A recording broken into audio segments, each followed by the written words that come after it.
We met on Tinder. I'm kidding. Wow, I should only be so lucky.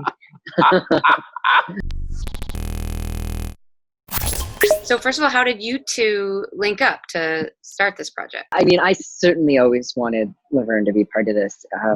I knew of her activist background. I knew that she's a historian in her own right, and of course, with her role in the media. But I really didn't know how I was going to bring that to fruition. We have a few mutual friends, but I felt like I really needed to earn her trust in order to even just have her as an interviewee in the project. But then 2 years into the project, I was invited to give a presentation at Outfest Film Festival about my research. And a couple minutes into the presentation, I look up out to the audience and I actually looked towards where my producer was sitting, Amy Shoulder. I knew where she was sitting in the audience, and I looked towards her, and in front of her is this woman with a hoodie on covering her hair and huge reflective sunglasses, but I still knew it was Laverne immediately. And I spot her and she's nodding along to everything I was saying. And afterwards, she came up to Amy and I and just said, I've always wanted to work on a project like this. How can I help you? Yeah, my incognito look that day obviously did not work. I'm kidding. It's going to be that kind of interview for me. I was deeply impressed by your research and the clarity of your vision.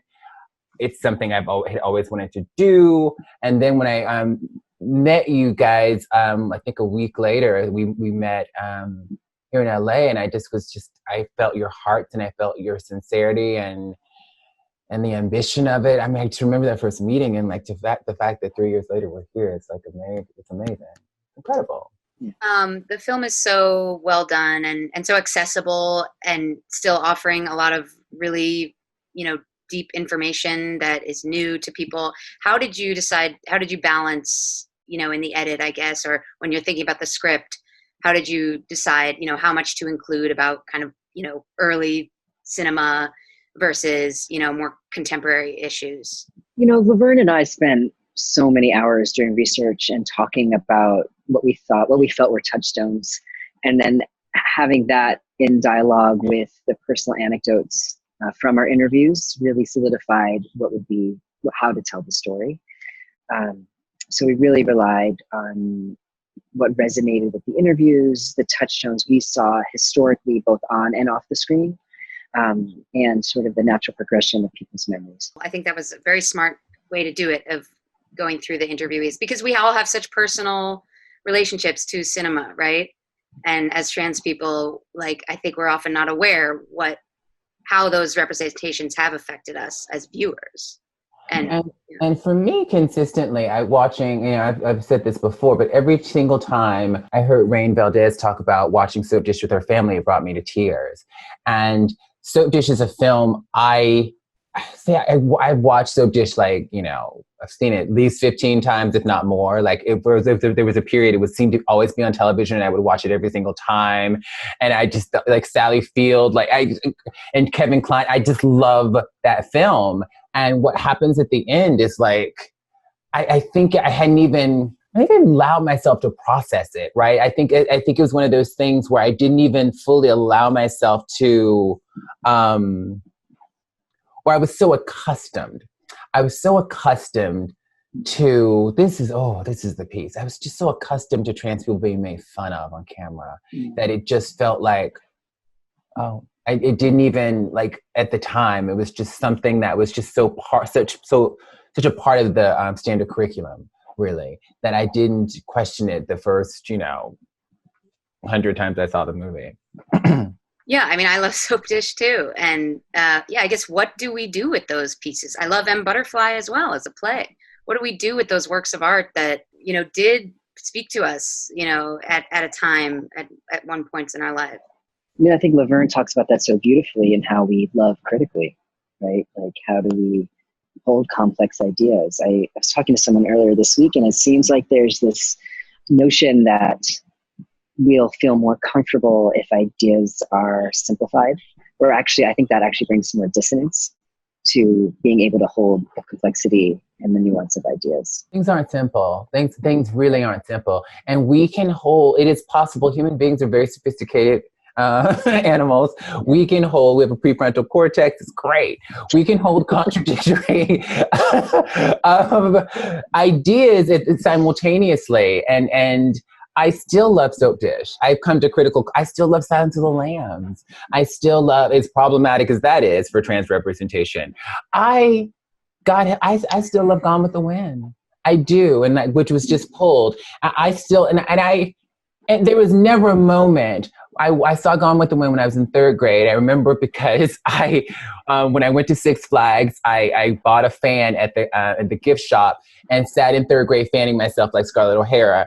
And that was my mother was called and a therapist was called in. It was a whole thing. So it was third grade that I saw Gone with the Wind for the first time. And there was never a time that I saw Gone with the Wind and that my mother did not tell me that this is effed up. This Mammy character is a really good example of how Black people have been treated that is really problematic. I never saw Gone with the Wind without having that critical relationship with it because of my mother. And I still love Gone with the Wind. And I don't know, there Black people will probably be pissed at me, but I love Gone with the Wind, but Mammy is problematic. But then Hattie McDaniel is gorgeous. Hattie McDaniel is historic and necessary and beautiful, and it is a beautiful performance. And she did with that performance what she could based on what was given, what the circumstances were. So all of those are contradictory ideas, right? And we live in a world of contradictions. And so instead of being in denial about that, let's just hold it. Let's just hold it all. And we're not going to die holding all these, opposing ideas at the same time. One of my favorite moments in the film is when you say you live for Yentl. To talk about a less complicated film. I just love the idea of Laverne Cox being the biggest Yentl fan. Someone ever look at me that way. Papa, can you hear me?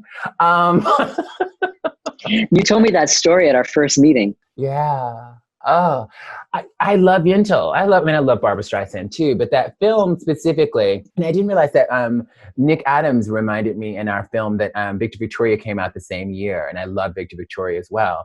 But Yentl, I was a gender nonconforming kid, Black kid in Mobile, Alabama, assigned male at birth, and I was in high school when Yentl came out. I think I was in high school. And no, I was in something like that. High school, middle school, something like that. But my attraction to boys had amped up. I was like, I like boys, and and knew I was a girl. And here was Yentl, a woman, a girl who had to pretend to be a boy or a man to become a rabbi, and falls in love with this guy and wants him to see the woman that she is, but he only sees the man that she is presenting. And I was just like, that just felt like me. I was like, that's me. And I didn't even know, I didn't have words for it. And I didn't fully understand why that but that's what it was. And I think when you're young and you don't have words, it was just there. I'm like, that's me.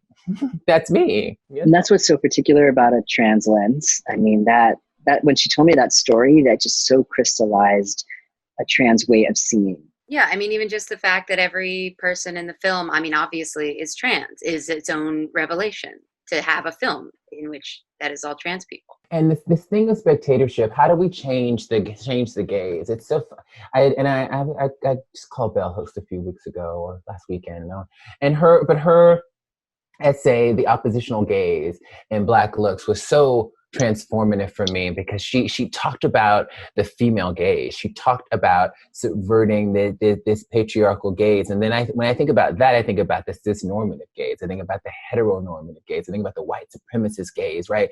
And so there's all these different ways of looking, and to prioritize, to center the way trans spectatorship feels so, I will never not be endlessly excited about the fact that our film does that in such a profound, beautiful way. I think I love our movie so much because it combines this critical analysis with the thing that like I've dedicated my life to. I mean, I've dedicated my life to film and television, to being an actor and producer and to storytelling, and combining that with this critical analysis that is feminist, that is conscious of race, that is truly intersectional, is just it's the dream realized. It really is. I think that's why I'm so excited about the world getting to see this film, is that it just brings together so many of the things I love, that I truly love. Mm. Going back a little bit, I also love how you address the reality shows of the 90s. And it's going back to this sort of complicated question, but I guess it ties into the gay, Jerry Springer, ultimate white male gaze, all the gazes, but that there was visibility there in. I think it's really beautiful the way you're able to sort of hold those early representations because they were real people too and not crying game. Thank you. Yeah, I mean, I think Jen Richards says it really beautifully, like as horribly exploitive and sensationalized as these images were and how painful they were often to witness. Jen says, would she have known that she was trans had she never seen it on screen? So, how do we hold these complicated realities that are often seen very much in conflict with one another? I was in a conversation with my girlfriends about some of the showgirls who were on some of those old talk shows, and how in the face of horrible questioning, right? Just that the grace and the poise and the elegance and that they had, and that. Well, you've dealt with some of that yourself. Indeed, but it also becomes a document of us being here. Like when we were absent in scripted narratives, we were present on daytime talk shows, and so we can look back at some of our legends, in our community who were on these shows. Like Mimi Marks had many appearances on the Jerry Springer Show. God, that's a whole series in and of itself. Like that, we could do a whole show on how fabulous Mimi Marks was on Jerry Springer Show in that context, right? They had different beauty pageants and stuff, and she was just always fantastic. And he brought her back, I think, because she was so compelling and fantastic.